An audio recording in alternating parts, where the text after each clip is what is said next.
Lunar Alay paano i-pronounce yung name mo? Alea? And then meron kayong kaklase na naka-drop, si Lunar Catherine.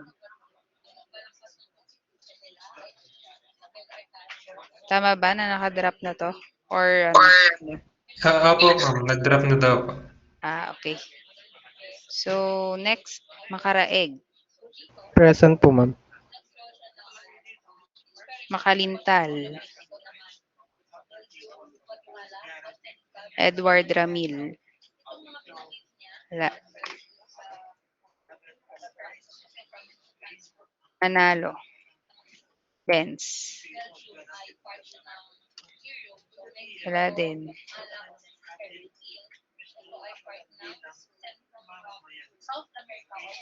Manzanilla, Present po. Mendoza, Present po. Nina, Present po, ma'am. Montalbo,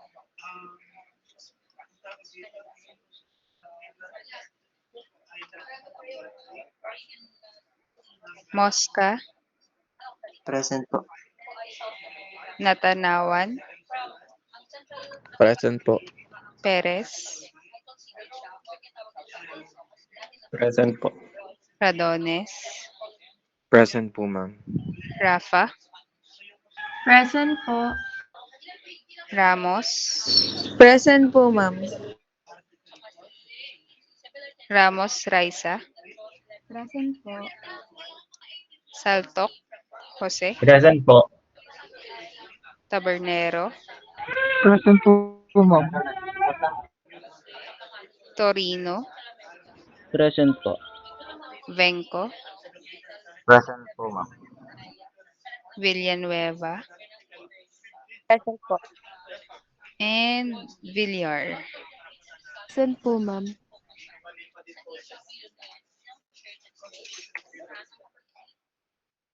Villar, I believe ikaw yung nag-message sa akin regarding your absence. Yes po, ma'am. Okay. So, meron tayong 2 activities, 1 quiz. Ano pa ba naging ano natin? Yun, meron tayong 2 activities and 1 quiz na hindi mo na nagawa, 'di ba? Yes po. So, you would have to do it separately. Okay po. So, before tayo mag-exam for midterms, you have to submit those. And you can ask your classmates ano yung mga naging activity. So, for activity number 1, ang i-assign ko na lang sa'yo is importance of communication in aerospace industry. And then yung Okay. activity number 2, you can ask your classmates ano yung mga naging questions. And then for the quiz, you can approach me kung kailan ka free. So, yung free time ko is from 1 p.m. onwards. Ang schedule ng free time ko is Wednesday until Friday only. 1 p.m. Okay onwards. po. So, approach me na lang. No? Yes po. Noted po. Thank you po. Okay. Ayun. So, start na tayo ng discussion. Sinong nagtataas ng kamay? Si Arzadon. Si Arzadon. Bakit? Ma'am, nandito po ako kanina. Hindi ko po alam kung ba't di niyo po ata narinig. Narinig daw po ako ng mga klase ko nung nag-present po ako. Oo, present ka naman dito. Sige po. Wala ka naman Thank you sa po. list ng absent. Again, ulitin ko yung mga list ng absent ha. Si Avanzado, Camino, Cañeda, De Los Reyes, Doctora, Enalpe, Gutierrez, Hernandez, Lunar, Makalintal, Manalo, Montalbo, and si Villar nandito, no? Si Villar. Yes po. Andito po. Okay, yun yung mga list of absents. Sino pa nagtataas ng kamay? Si Lunar. Nandito ka na? Present na po. Okay. Sino pa? Di ba ang schedule natin is 9 a.m.? Sino pa ang ano? Sino pa ang naka-absent sa akin na nandito na? Si Camino. Yes po. Sino pa? Wala na. Si Abanzado. Nandito na din. Yes po, Okay. hindi niyo po ako natawag kanina. Hindi, natawag kita. Ikaw lang yung una kong tinawag. Sige po. Okay, meron pa ba ako hindi natawag? Wala na? Okay, save ko na to ah. O2 kayo, no? O2.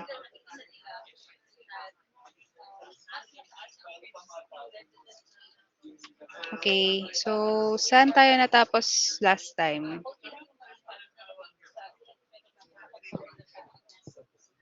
Yung 5 types po ng filter. Okay. 5 types of filter. Open ko lang yung file ko.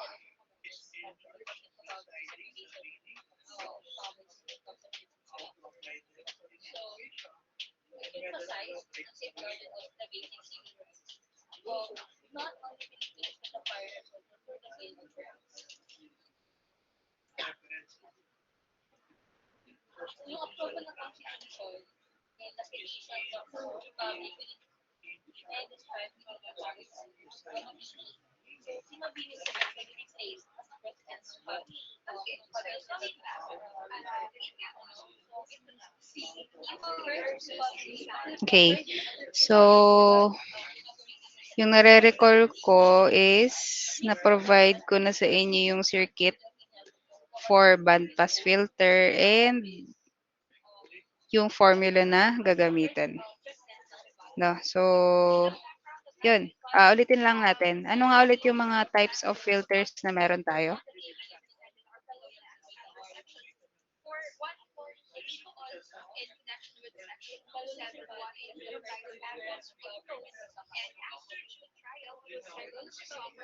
Sino po gusto sumagot? Okay, makaraig. Mark. Low pass, high pass, band pass, band reject, and all pass po. Okay. Ano yung nire-reject or ano yung ginagawa natin sa low pass filter?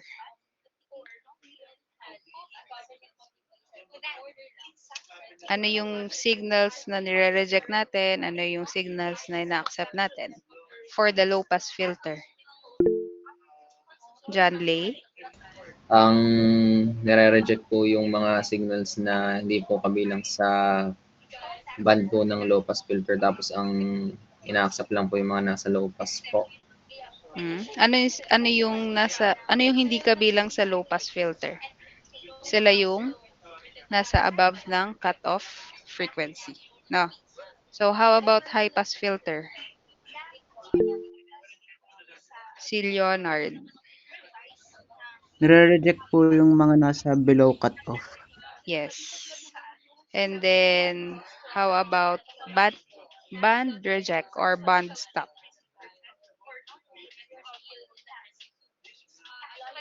Or yung tinatawag natin na notch filter.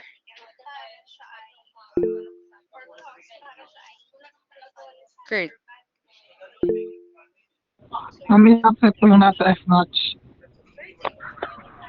Yes, that's correct. And then meron tayong band pass. So for the band pass, ano yung nire-reject and ina-accept natin? Okay, Mark. Ina-accept lang po yung nasa certain range of frequency po.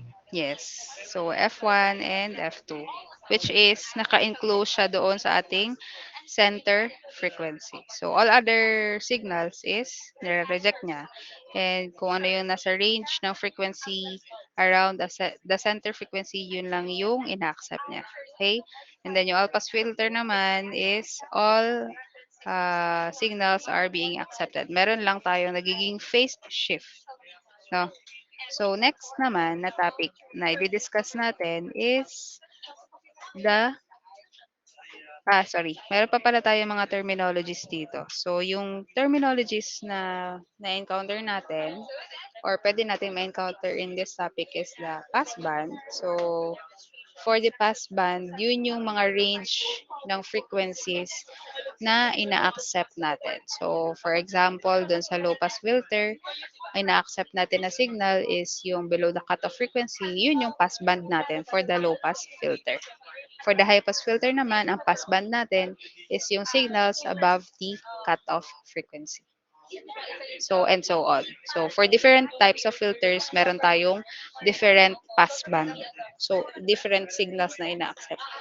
So, next naman, kung meron tayong passband, meron tayong stop band. So, yung stop band natin is yun yung mga range ng frequencies na ina-attenuate natin or yung nire-reject natin.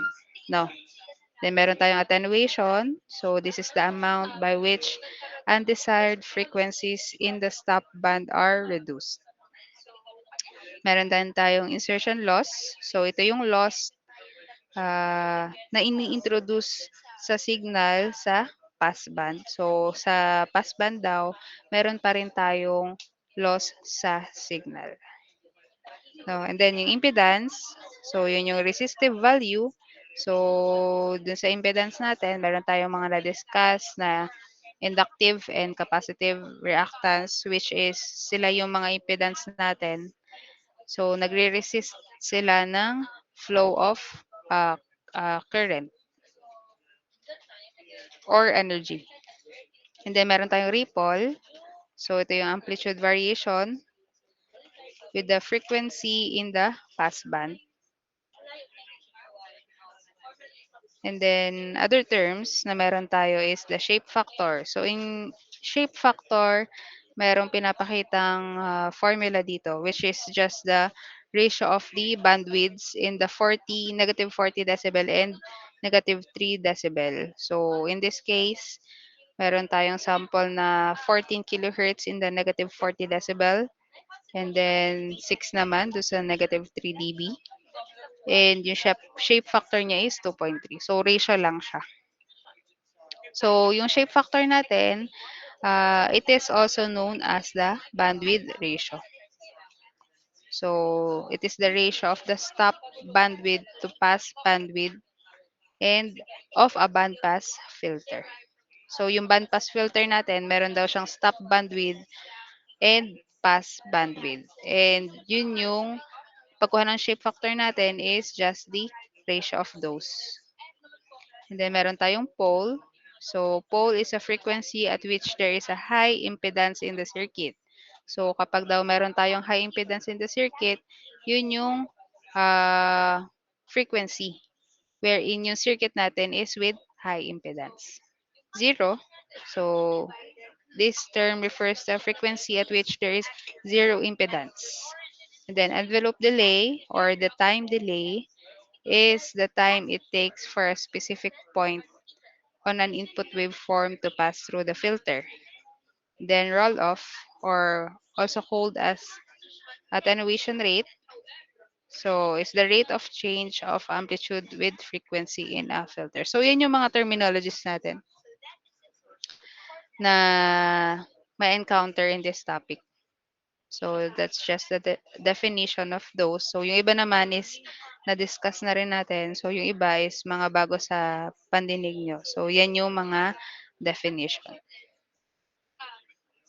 Okay. So, sabi natin sa communication receiver natin, yung one of the major component is the demodulator. So, tapos na tayo sa tuner, no? Sa tuner, na-discuss natin ano yung types, ano yung circuit na ginagamit natin para makapag-select tayo ng frequencies and ano yung mga types of filter natin. So, after na tuner is meron din tayong demodulator or also known as the detection or the detector.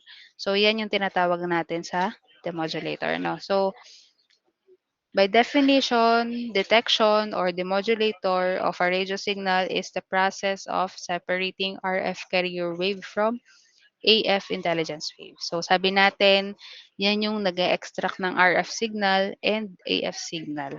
No? So kung mare-recall nyo yung block diagram natin ng receiver, after ng demodulator, ang natira na lang ay AF signal. Kasi nga, in-extract na niya yung RF and AF signal. So yung figure natin, in this slide just shows the principle of detection. So, yung figure A, ang pinapakita lang niyan is wait lang ha, yan natin ng pointer. Yan, yung figure A natin, pinapakita lang yan is yung modulated RF wave. So, yan yung RF natin or yung signal natin before natin i-apply sa demodulator. So, yung B naman, so rectified lang siya. Rectified and modulated RF wave, same pa din naman, pero siya ay rectified. And then yung third figure natin, or yung C, is the AF wave. So yun na lang yung natira after ng demodulator. No, so yun na lang yung ating tinatransmit. And then, meron din tayong figure dito. So, figure 14-42. And ito yung simple detection circuit natin. So, pinapakita lang nito yung components na ginagamit natin for a detection circuit, which is yung diode. So, ito yung diode natin na. And, nakaparallel siya sa capacitor. So, kapag nakakita kayo ng ganyang component, that means that is a demodulator or a detector circuit. So, naka-input lang dyan yung ating modulated RF wave and yung output natin na connected sa amplifier circuit. No, so this is a simple detection circuit. No. Okay. So yung receiver natin, receiver diagram natin, meron tayong iba't ibang, 'di ba sabi ko sa inyo before, yung block diagram natin ng transmitter and receiver is not just the block diagram of a transmitter of receiver. So marami tayong pwedeng maging block diagram for a transmitter and a receiver. So for the receiver, meron tayong tinatawag na crystal receiver. So type of receiver din siya. So kung mapapansin nyo, meron tayong figure dito sa A and B. So yung A natin is just the series type of a crystal receiver. And then yung figure B naman, siya yung parallel type ng crystal receiver. So yung crystal receiver, ito yung simplest of all types of radio receivers. Siya daw yung pinakasimple. Since basic lang yung mga components na ginagamit niya for it to be able to receive an information or data. So yan yung tinatawag natin na crystal receiver. Okay, isa-isahin natin yung mga yan. Yan, sige. So, itong pinalaki kong figure is yung figure A or yung series type ng ating crystal receiver. So, meron siyang 6 components. 'Di ba yung basic block diagram natin for our receiver, merong mga components like the antenna, like the amplifier, the modulator, and so on. So, ganun din dito sa receiver kasi receiver nga lang din talaga siya. So, yung component natin for a crystal receiver is composed of an antenna. Yan, yung antenna natin. Nakikita nyo ba yung pointer ko? Yan, kita nyo ba yung pointer ko? Kita po. Ayan. Okay, sige. Ganyan na lang. Kasi kapag naka-zoom in, nawawala yung yung laser. So, sabi natin, one of the basic component of a crystal receiver is an antenna. So, yan yung antenna natin.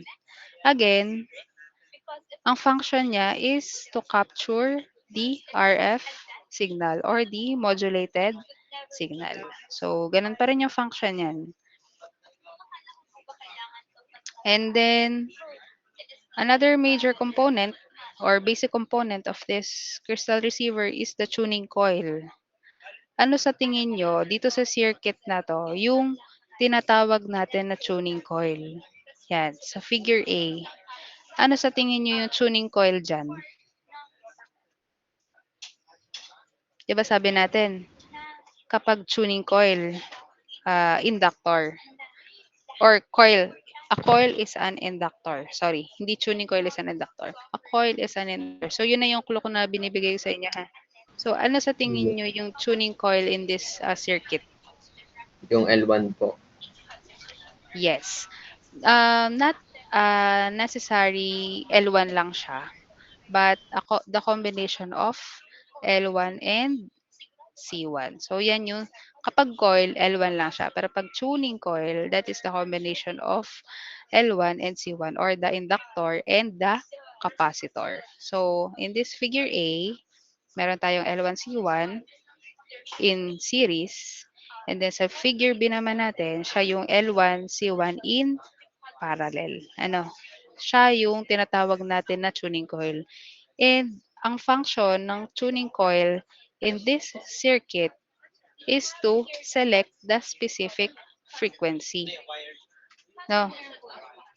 Kasi 'di ba ang receiver, meron siyang capability to select the frequency. And in this type of receiver, in this crystal receiver, yun yung ginagamit natin to select the frequency. Yun yung combination ng ating inductor and capacitor, which is tinatawag natin na tuning coil.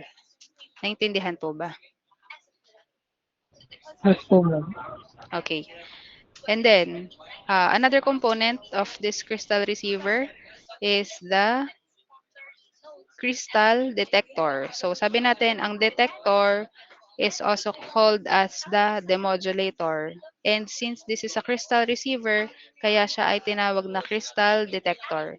Ano sa tingin nyo yung component na ginagamit natin in this circuit na nagsiserve as the crystal detector or demodulator?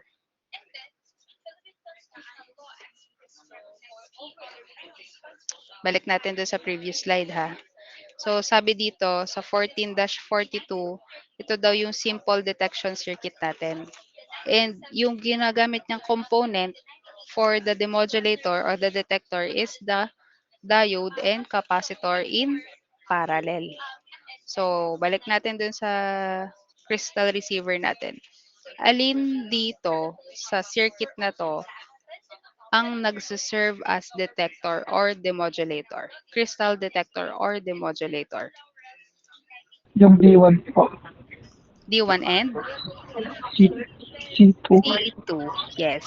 That is the D1 and C2. Sila yung nagsiserve as demodulator or detector of the crystal receiver circuit. So, yun yung function niya. So, if nakakita kayo ng diode and capacitor in parallel, that is a demodulator or a detector. So, in this circuit, yung crystal receiver circuit natin, yan yung ating detector kasi nakaparallel siya. So, as you can notice, yung figure B natin, nakaparallel din siya dun sa ating C2, D1 and C2. Yan. So, siya yung tinatawag natin na crystal detector.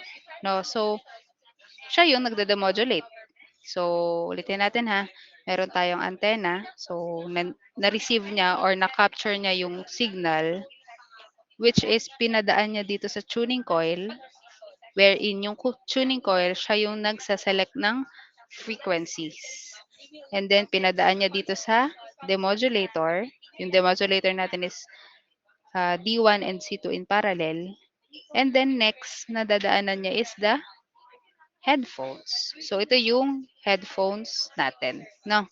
Siya yung audio signal, demodulated audio signal. Siya yung nakaka-receive ng demodulated audio signal. Yun yung headphones natin. No? And then, after ng headphones, connected ngayon siya doon sa ground connection. Ito yung ground connection natin. Okay? Naintindihan ba yung crystal receiver natin? Yes po, ma'am. Okay. So, yun din yan. Kung nakikinig kayo sa discussion natin ng block diagram ng receiver almost the same lang siya. So, medyo malilito lang kayo since ang pinapakita natin dito is yung components na mismo, which is yung inductor and capacitor. But, yung mga connections natin dyan, like yung tuning coil, yung L1C1, siya yung nag-serve as the tuner. 'Di ba yung block diagram natin, may tuner siya. So, siya na yung tuner. And then, sa block diagram natin, meron tayong demodulator. So, in this circuit, yung D1 and C1 in parallel, siya yung demodulator. Ano? Then, meron tayong antenna. And then, meron tayong headphones and ground. So, parang same lang din siya. So, medyo malilito lang kayo kasi nga, ang pinapakita ko na sa inyo in this type of receiver, which is yung crystal receiver, is yung mismong component niya. No? Pero yung function niya is still the same. Nandun pa rin yung basic requirement for a transceiver, for a receiver pala, sorry. For a receiver. Which is nandun yung antenna, yung tuner, the modulator. No? So, yan yung crystal receiver. Okay, next. So, meron din tayong tinatawag na super heterodyne receiver. Yan. So, yung super heterodyne receiver natin, pakibasa po ako.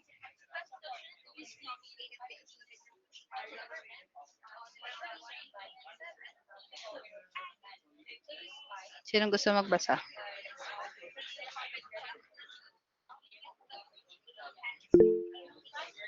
Okay, Mark. Super heterodyne receivers convert all incoming signals to a lower frequency, known as the intermediate frequency, at, at which a single set of amplifiers and filters is used to provide a fixed level of sensitivity and selectivity. Ayan. So, yung super heterodyne is still a type of receiver. Yung kanina pinakita ko sa inyo is a crystal receiver. So, that is one type. And this super heterodyne receiver is still another type of receiver. So, meron ulit tayong block diagram. Kung mapapansin nyo, almost the same lang siya dun sa block diagram na una nating diniscuss dun sa receiver. Meron pa rin siyang antenna, amplifier. The difference is, meron tayong mixer, meron tayong IF amplifiers. Pero, meron pa rin tayong selective filter dito, which is, doon sa original natin na diagram, meron tayong tuner. So, ito na yon. And of course, hindi mawawala sa isang receiver yung demodulator. So, meron ulit tayong amplifier. And yung nabago lang in this type of receiver is meron tayong mixer, meron tayong IF amplifiers, and meron tayong AGC. So, isa-isahin natin yan, no? So, wait, before natin isa-isahin yung component ng isang super heterodyne receiver.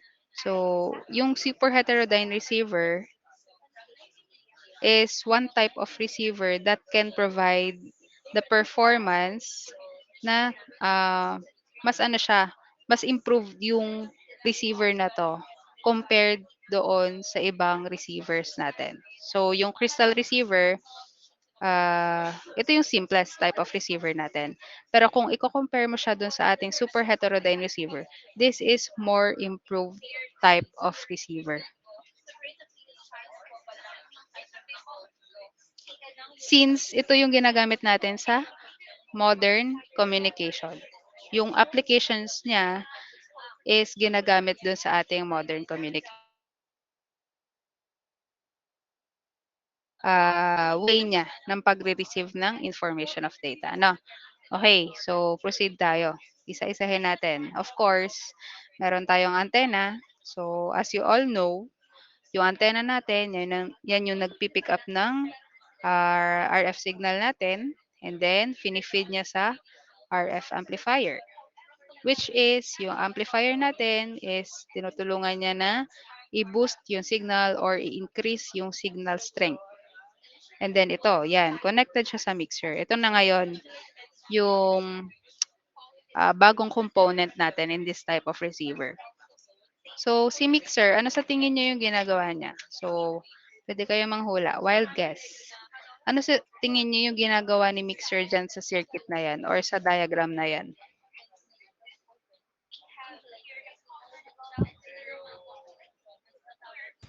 Na-scramble po yung signal po. Not necessary scramble, pero, parang medyo malapit na, eh. So, yung ginagawa ni mixer in this,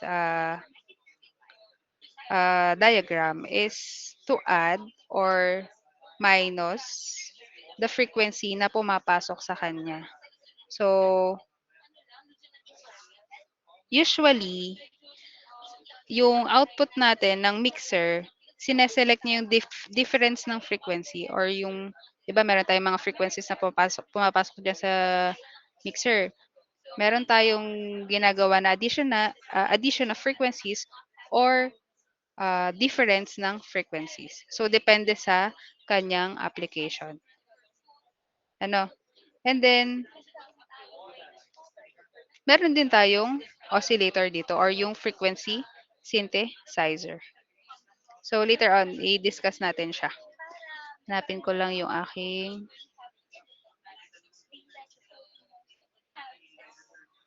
wait lang may open lang ako na reference.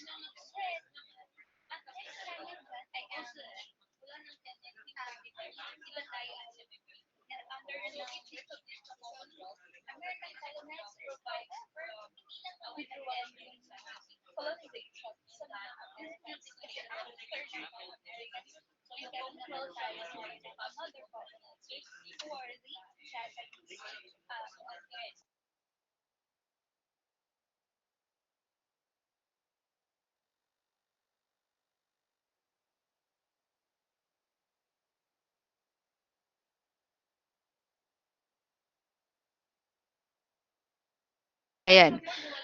Ayan. So, bukod doon sa nare-receive niyang signal from the RF, is meron din siyang nare-receive na signal from the oscillator.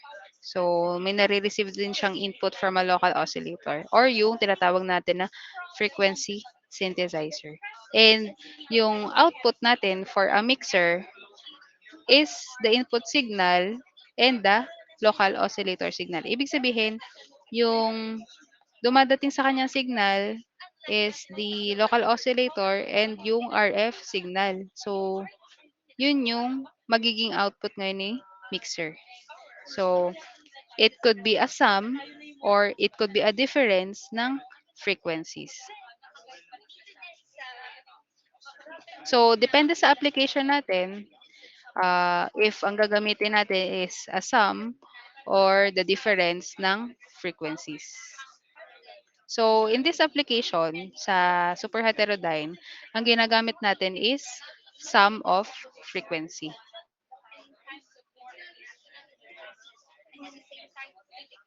Na, so sum of frequency yung ginagamit natin in this type of receiver.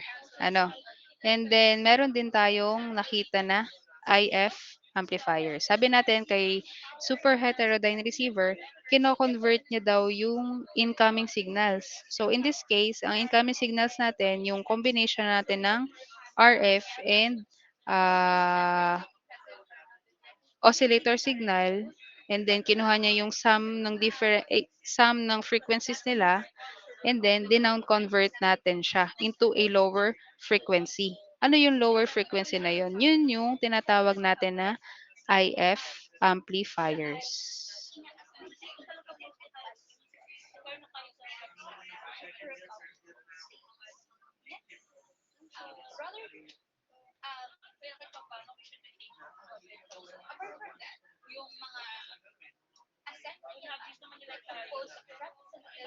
So, itong IF amplifiers, so, yung output ng mixer natin, yun na yung IF signals na nagko-contain ng same modulation na nag-appear doon sa ating RF signal.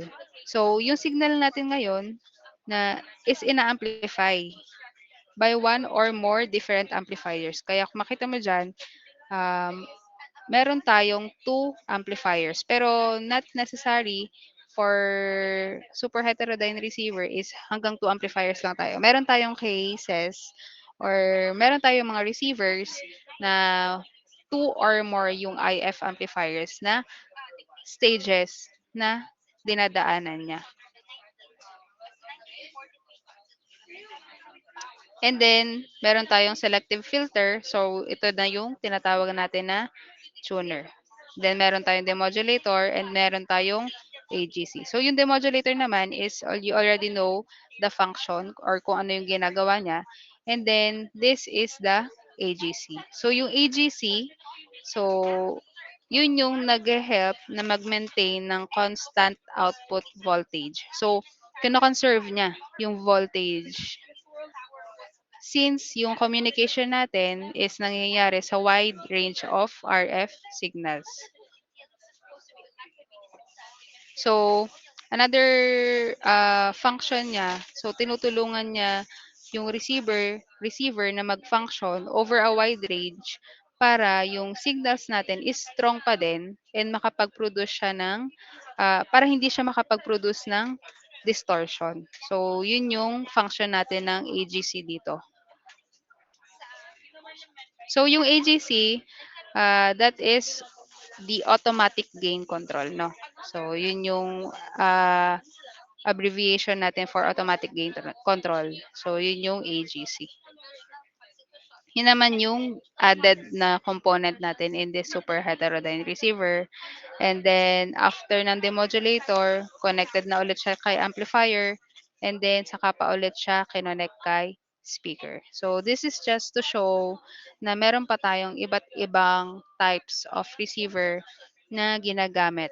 And in the modern communications, ang ginagamit natin usually is yung super heterodyne receiver.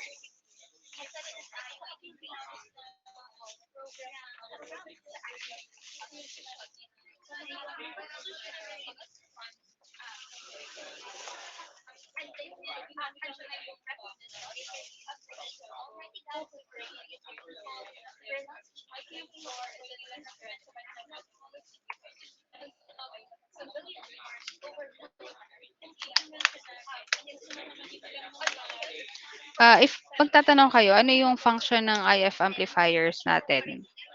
So, same lang din siya. So, since ito ay isang amplifier, so nag increase din siya ng signal. So, meron din siyang signal amplification. And then, meron tayong gain control dito. So, before, 'di ba na-discuss natin yung gain, which is yun yung amplification. So, meron din siyang gain control. Kaya niya ring i-control yung level ng signal. So, ano pa ba yung function ng IF natin? So, kaya niya din mag-filter. No? So, yun yung function natin ng IF amplifiers. Okay? Ayan. So, tapos na natin yung receiver topic natin. May question ba kayo?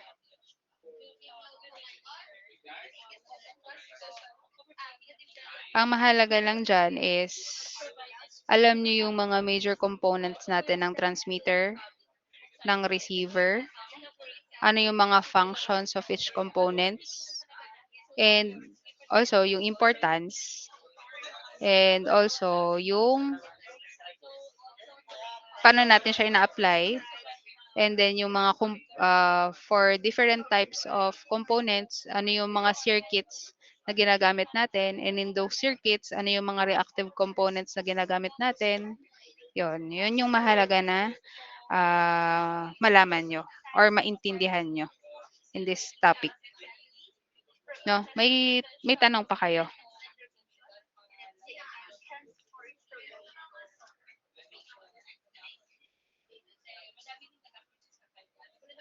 Question? Wala? Okay. None so far. Okay. So, kung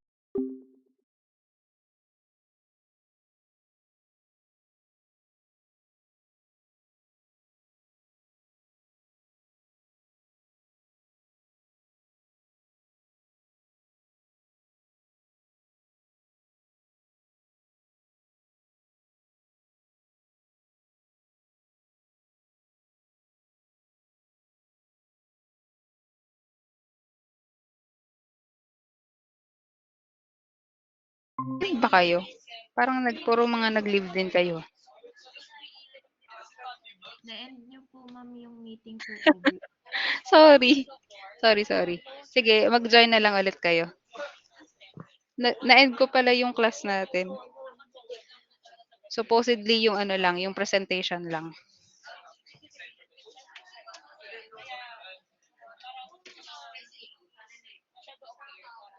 Sige. Hintayin muna natin yung iba na makapag-join ulit.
Pakitawag po ako ng iba.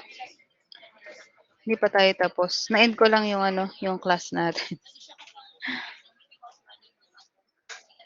Start tayo kapag ano, na-complete na ulit. Siguro mga 10:05. Pakitawag sa iba ha.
Hello, kumpleto na ba kayo? Ba't parang kulang pa din? Okay, anyway, proceed tayo dun sa next chapter natin.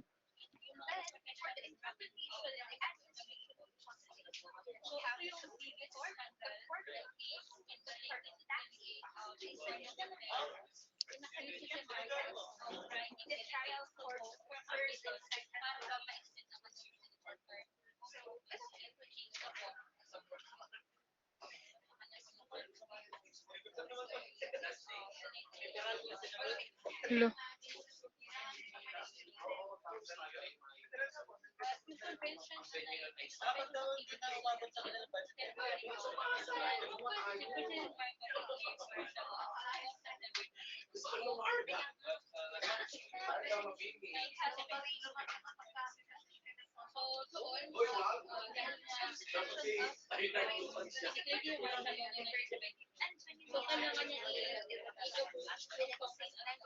Ayan. So, nakikita niyo na ba yung slide? Yes po, Yes ma'am. po, kita po. Okay. So, for today, ang i-discuss natin after ng alam niyo naman, since alam niyo na naman yung principles natin ng transmission and receiver and yung mga iba't ibang components nun. So, if you understand our previous topics, so madali nyo na lang din masusundan yung topic natin for today, no? Which is yung multiplexing and demultiplexing. So, before na define na rin naman natin yung multiplexing, no? And yung multiplexing is the process of simultaneously transmitting two or more individual signals over a single communication channel, cable, or wireless. So, kung before nagta-transfer tayo, do sa mga nagiging discussion natin, yung transfer of information or data natin is a single ano lang, single signal lang. So, ang multiplexing is kaya niyang mag-transmit ng two or more signals over a single channel. So, ito yung concept natin ng multiplexing as shown in this figure. Yan. So, meron tayong multiple input signals. So, yan yung mga signals na dumadating. So, in this case, meron tayong iba't ibang carrier frequencies, meron tayong iba't ibang baseband signals. So, yan yun. So, and then, meron tayong single communication channel. For example, meron tayong wire, meron tayong radio. So, isa lang yan. Single lang yan. And sa demultiplexing naman, so dito natin inilalabas yung ating original na input signals. And ang as defined, meron tayong multiplexer or the MUX or MPX as its abbreviation. It combines all inputs into a signal, while yung demultiplexer naman or the DEMUX, it processes input signal by sorting it out into original individual signals. No. So, ano ba yung importance ng multiplexing in the communication systems? So, meron tayong efficient use of resources. Pakilista po ako ha. Meron tayong importance ng multiplexing sa communication systems. Number one, meron tayong efficient use of resources.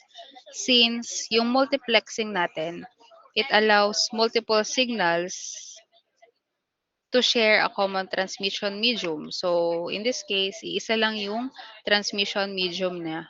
But, there are many different input signals.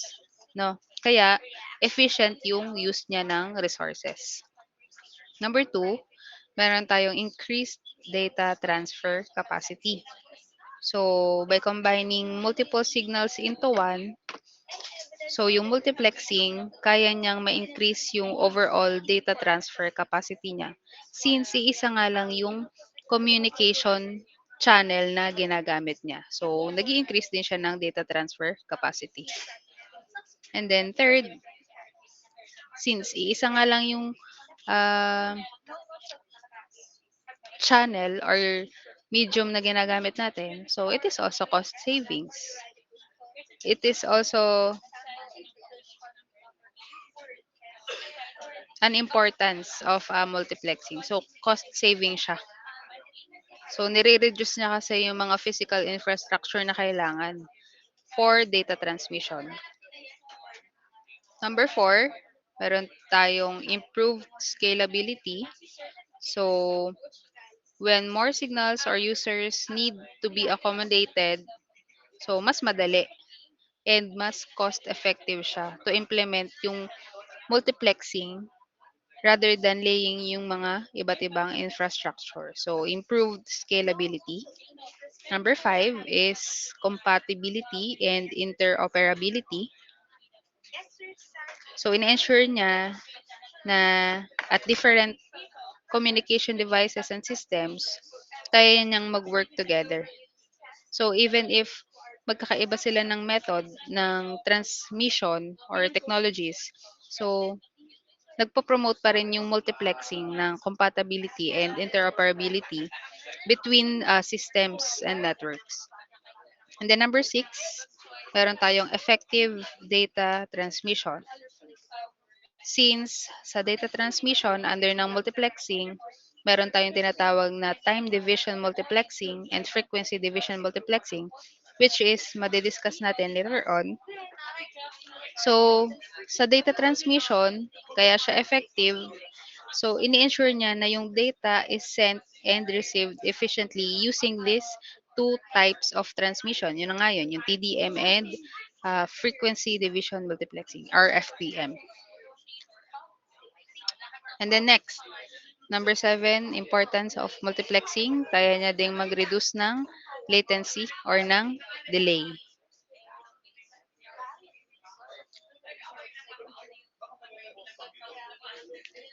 Next, maximizing bandwidth. Kaya niya mag-maximize ng bandwidth. Since yung multiplexing natin, it allows full utilization of available bandwidth. So, lahat ng available bandwidth na meron tayo, fully utilize yan gamit yung ating multiplexing. And then next, versatility. So, si multiplexing techniques, versatile yan and can be applied in various scenarios.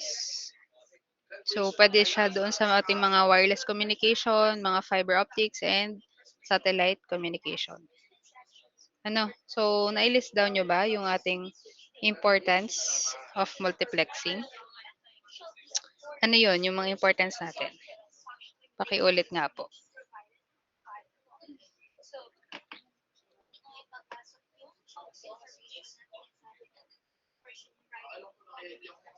Ano yung mga importance natin ng multiplexing? Okay, Kurt. Efficient use of resources, increased data transfer capacity, cost savings or cost efficient po, improve scalability, compatibility and interoperability, effective data transmission, reduce latency or delay, maximizing bandwidth and versatility po. Okay. So, yun yung mga importance ng multiplexing natin. Later on, mas maintindihan nyo kung bakit ang dami ng importance ng multiplexing. So, madidiscuss natin siya if madaanan natin yung FDM or yung TDM. No? So, ano yung mga practical applications natin sa multiplexing? So, ginagamit natin yan sa broadcasting. So, in FM radio, gumagamit tayo ng FDM or yung frequency division multiplexing since meron tayong mga naka-assigned na unique frequency in each station. So, but inaalaw niya na yung multiple stations na yon ay makapag-transmit simultaneously and makapag-broadcast. So, under pa rin ng broadcasting is yung television broadcasting. So, same as FM radio. So, meron din siyang mga naka-assign na unique frequency. So, another application sa network communication naman, yung mga Ethernet natin and cellular networks. Meron din tayong fiber optic communication. And then computer networking. So it is also a practical application of multiplexing. So sa computer networking, yung example niyan is sa web browser, sa pag-email and pag-transfer ng file. So pwede siyang magawa in a shared or a single network connection. And then next, meron din tayong application like yung wireless communication natin. So under ng wireless communication, meron tayong Wi-Fi. So sa Wi-Fi, yung wireless routers natin, ginagamit natin for multiplexing para makapag-manage tayo ng multiple connected devices. Ano? So yun yung mga practical applications. Okay. So sabi natin, sa multiplexing, meron tayong tinatawag na FDM and TDM. So, ito yung FDM or yung tinatawag natin na frequency division multiplexing. So, in FDM, multiple signals share the bandwidth of a common communication channel. So, meron tayong figure. In this figure, you can notice na meron tayong madaming modulator. And sa modulator natin, meron tayong specific na input signal and carrier signal. So, meron tayong modulator 1, 2, 3, and 4. No? So, yan yung tinatawag natin na multiple signals. So, yung carrier frequency natin, usually, equally spaced yan over a specific frequency range and sila yung tinatawag natin na mga sub-carriers. Mga sub-carriers ang tawag natin dyan sa mga carrier frequencies natin na yan.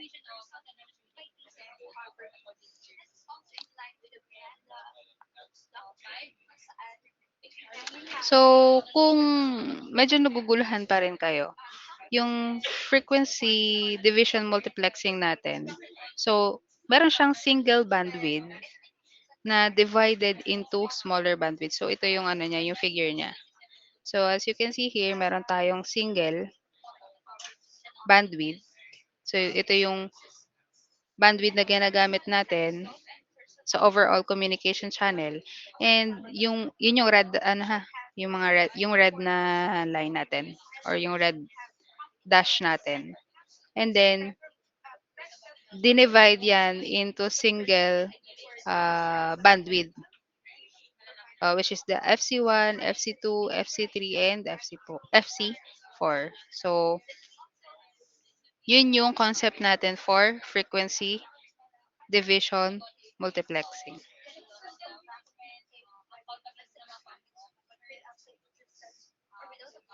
So, they share, itong mga different modulated signal, they share a single bandwidth wherein yung mga subcarriers natin is divided into a smaller bandwidth within within this big bandwidth na to.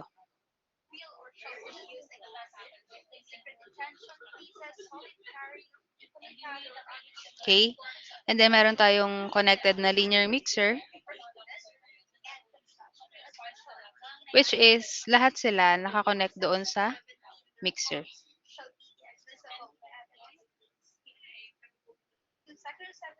So, yung output natin na nagko-contain nung mga information, so kinonect siya sa linear mixer and inad natin. Since ang sabi natin, yung mixer natin is the sum or difference of the signal. So, in this case, is inad natin yung ating signals. So, yung output natin sa mixer is just a single cable. So, ita-transfer natin siya into a single medium or channel. And then, yung signal naman na to, na output niya, can be used to modulate a radio transmitter. And then, ita-transmit na siya dito sa antenna. No, so yun yung concept natin for FDM or yung frequency division multiplexing. Meron siyang different sets of modulated signals. And then yung modulated signals na yon, meron din siyang iba't ibang input signal and carrier signal, which is yung carrier signal natin na tinatawag natin subcarrier.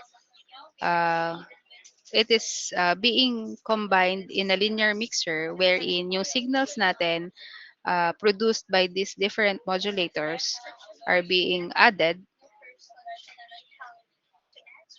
And then yung output natin is sent over a single cable or a single medium or channel, which is then transmitted into this transmitter papunta kay antenna.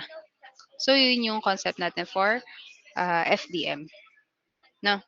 And ano yung difference niya? Sorry. After pala ng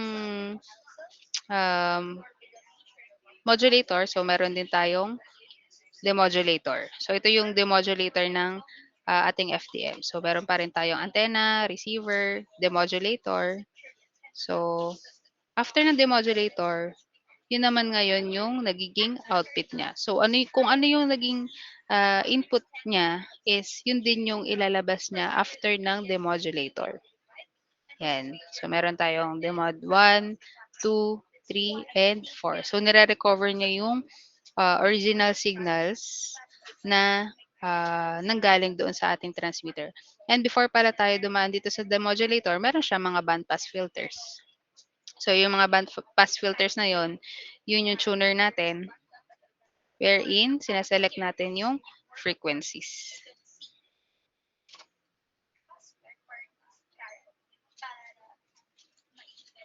Okay? Okay. So meron tayong sample problem dito. A cable TV service uses a single coaxial cable with a bandwidth of 860 MHz to transmit multiple TV signals to subscribers. Each TV signal is 6 MHz wide. How many channels can be carried? How many channels daw yung kaya nating i-carry doon sa bandwidth natin na 860 MHz? Kapag meron tayong TV signal given na tig 6 MHz siya. Sabi natin, ang frequency division multiplexing is a bandwidth na dinivide natin into a smaller bandwidth na equal yung size. So in this case, meron daw tayong one full bandwidth equivalent to 860 MHz. And meron tayong TV signals na 6 MHz wide. So, ilan daw yung kaya nating ilaman doon sa bandwidth natin na 860? Kurt. 143 po. 0.33. Answer is 143. 43. So, i-round down natin yan. 143 lang. Since yung decimal places natin, hindi natin siya pwede i-consider as 1 since hindi niya kayang buuin yung one full bandwidth natin. So, we just have to divide yung 860 and 6. So, we can carry 143 channels in the 860 megahertz of bandwidth. No, if we are using a frequency division multiplexing. Naintindihan po ba? Yes po, ma'am. Okay. Yan. So, meron din tayong time division multiplexing. Sabi natin, we have two types of multiplexing and this is the FDM and TDM. So, ito yung TDM natin, time division multiplexing natin. And ang difference niya with the FDM is nagta-transmit siya ng signal one at a time. So, kung sa frequency, pwede siya mag-transmit on a simultaneous manner. So, sa TDM, nagta-transmit siya one at a time kasi nga siya ay time division multiplexing. And gumagamit siya ng iba't ibang ah, section ng time para makapag-transmit ng signal. For example, in this figure, meron tayong 4 signals. So, ano siya? Nagta-transfer siya ng signal. So, inoccupy ni signal 1 yung time na to. And then, si signal 2, yung time na to. Signal 3, yung time na to. Signal 4, yung time na to. Para makapag-transmit ng information. No? So, nagte-take turns sila in transmitting over the single channel. So, in this figure, yung 4 signals natin being transmitted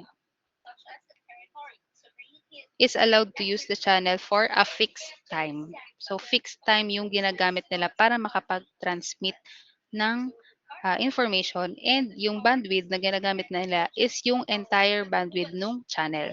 Kung sa FDM, dinidivide nila yung bandwidth dito sa time division multiplexing, ginagamit niya yung full bandwidth, but nagtatransmit tayo ng signal for only a brief time or yung fixed time.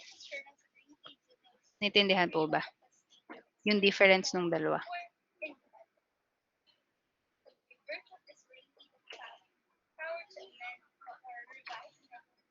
Naintindihan? Okay. Yes po. So, yun yung difference natin ng FDM and TDM. So, yun lang. Pinakita ko lang sa inyo yung concept natin in multiplexing. Other topics na meron tayo which is covered ng exam is, wait lang ha, check ko lang. Meron pa tayong i-discuss na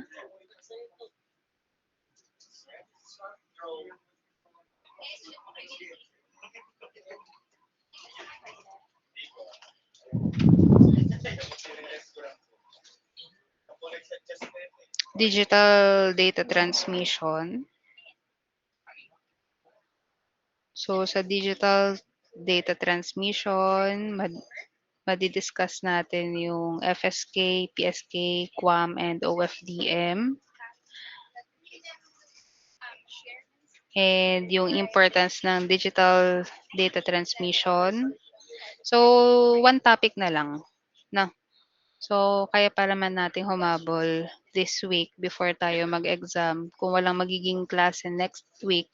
So, yung November 6 to 10, yung ating magiging midterms. No, so, one topic na lang i-discuss natin after this. May question ba kayo?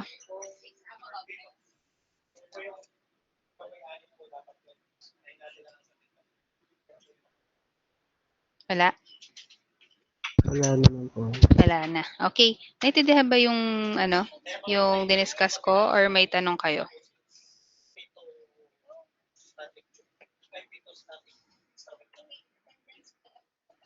If meron kayong question, pwede naman kayong mag-message sa akin or dun sa group natin. So, pwede kayong mag-message sa dito sa messenger or in private sa akin kapag meron kayong mga topic na naguguluhan, ha?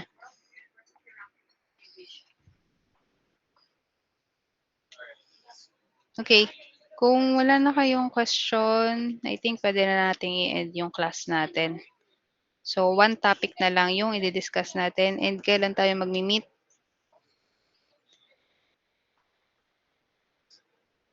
Friday po, ma'am.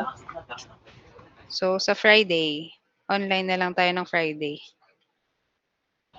Yes po, ma'am. Tuloy po ba yung quiz or i-adjust na lang po ulit? Joke lang yun, wala naman. Midterms lang. Sige po. Okay. Para lang mag-aral kayo.